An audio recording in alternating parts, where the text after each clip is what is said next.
Good morning, children. I am Anmol Messi, PGT Physics, Mount Litra Z School, Jhansi. Children, in our previous videos, we have completed the magnetic effects of current, and today we are going to start with a new chapter which is related to matter, that is magnetism and matter.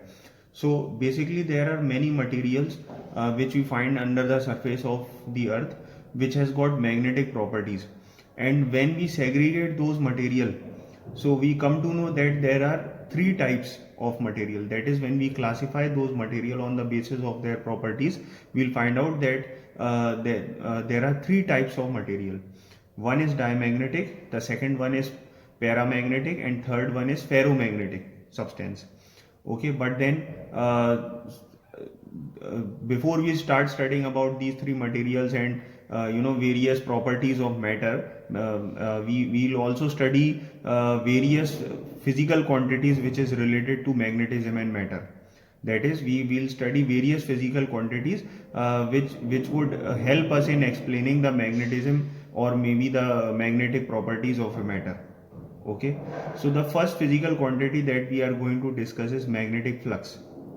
Now, as we know what is magnetic flux, the number of magnetic field lines linked with a surface is known as magnetic flux. So we represent it by phi, and since it is magnetic flux, therefore we will put a B as suffix. So it is equal to BA cos theta. This we have studied in previous chapter also. It is equal to BA cos theta. And if we remove this cos theta and we'll try to make a vector equation, then it would be phi is equal to B vector dot A vector. Why? Because phi is a scalar quantity. The SI unit for magnetic flux is Weber, that is Tesla meter square. Now the second physical quantity is magnetization or intensity of magnetic field. So the degree or extent to which a substance is magnetized when placed in magnetizing field would be considered as magnetization or intensity of magnetic field. Like for example, if I have a material and this is a material which I have placed in magnetic field and I am trying to magnetize it. So the property of this substance, which would explain that the extent or maybe the degree to which it could be magnetized, would be considered as magnetization.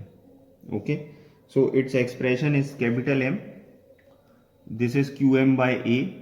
And what is Qm? Qm is pole strength, where A is area of cross section. So the SI unit is ampere per meter. Next is intensity of magnetizing field, that is capital H.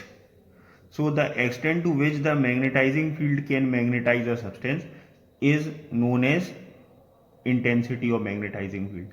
मैंने अभी थोड़ी देर पहले आपको एक example दिया था. If in case I have a student which is sitting in front of me and I am teaching him. Okay, so the extent to which that student can study is capital M, and the extent to which I can teach him is capital H.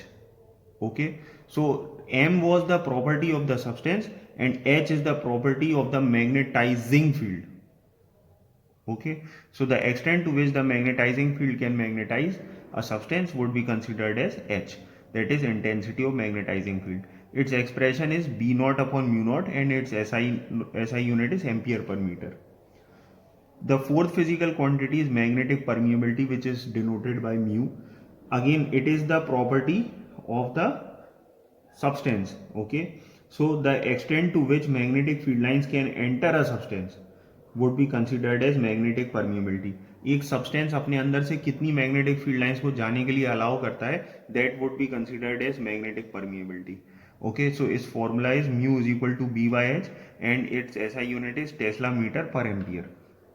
Okay,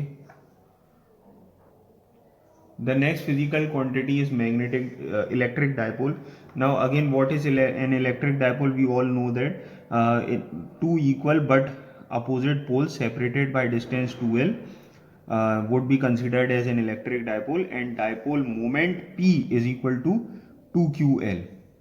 Okay, but in this chapter we are going to study magnetic dipole. So what is magnetic dipole? Two equal but opposite poles separated by distance 2L would be considered as a magnetic dipole. So a bar magnet could be considered a magnetic dipole. So the expression for magnetic dipole is M is equal to Qm into 2L, where Qm is pole strength. So like for example, electric dipole moment was P is equal to 2QL. Similarly, magnetic dipole moment is M is equal to 2QML, where QM is pole strength.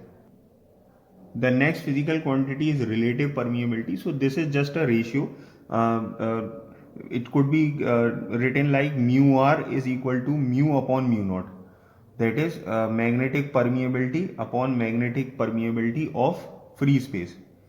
Okay, it is unitless, and this is just a ratio. Okay. Next is magnetic susceptibility. So the formula for magnetic susceptibility is psi is equal to m upon h, and it is unitless. Okay.